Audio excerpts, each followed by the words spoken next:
Mohamed Mahmoud Diop, je suis le secrétaire général du ministère de la fonction publique et du renouveau du service public. Alors, nous sommes réunis aujourd'hui pour partager et valider la contribution du ministère à la revue annuelle conjointe, qui est un moment fort dans la vie de l'administration, puisque c'est un moment au cours duquel les différents ministères amènent leurs programmes sectoriels qu'ils exposent en tenant compte des objectifs qui leur auraient été assignés. Et c'est un moment de bilan pour voir un peu ce qui a été fait, quelles en sont les insuffisances et comment faire pour les améliorer. Donc, bref, c'est consolider les acquis et s'ouvrir vers des perspectives nouvelles. C'était un peu l'enjeu de cette rencontre.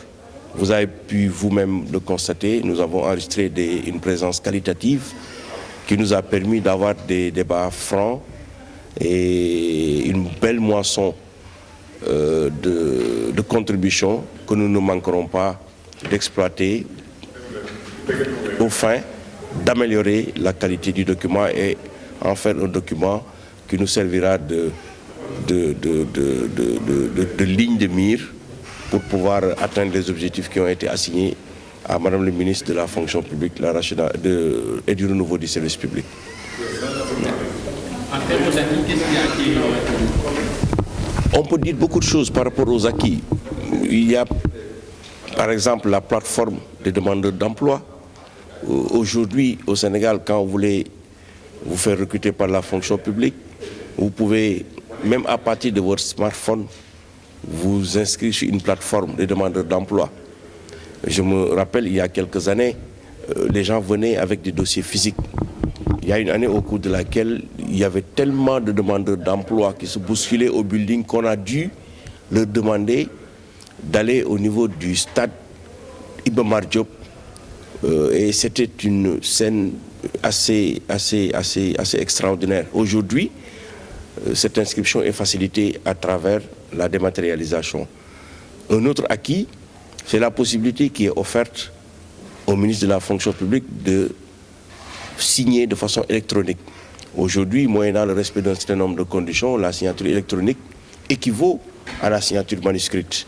Au niveau de la fonction publique, on est en train de plein pied dans la dématérialisation parce que la plupart des problèmes, des points de crispation entre la fonction publique et nos partenaires syndicaux, c'est la question de la disponibilité des actes d'administration, puisque la vie administrative d'un fonctionnaire ou professionnel d'un fonctionnaire est ponctuée par des moments de promotion, des moments d'engagement, des moments de sortie temporaire ou définitive.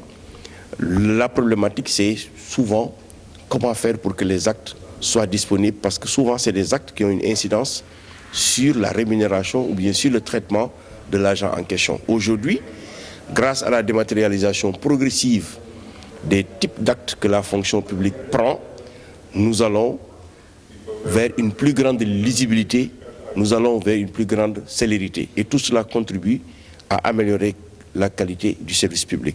Maintenant, nous sommes dans une administration, il y a forcément des difficultés. Elles sont de plusieurs ordres, mais nous les avons examinées aujourd'hui et nul doute que peut-être, comme je disais tout à l'heure, un voyage de 1000 lieues commence toujours par un premier pas.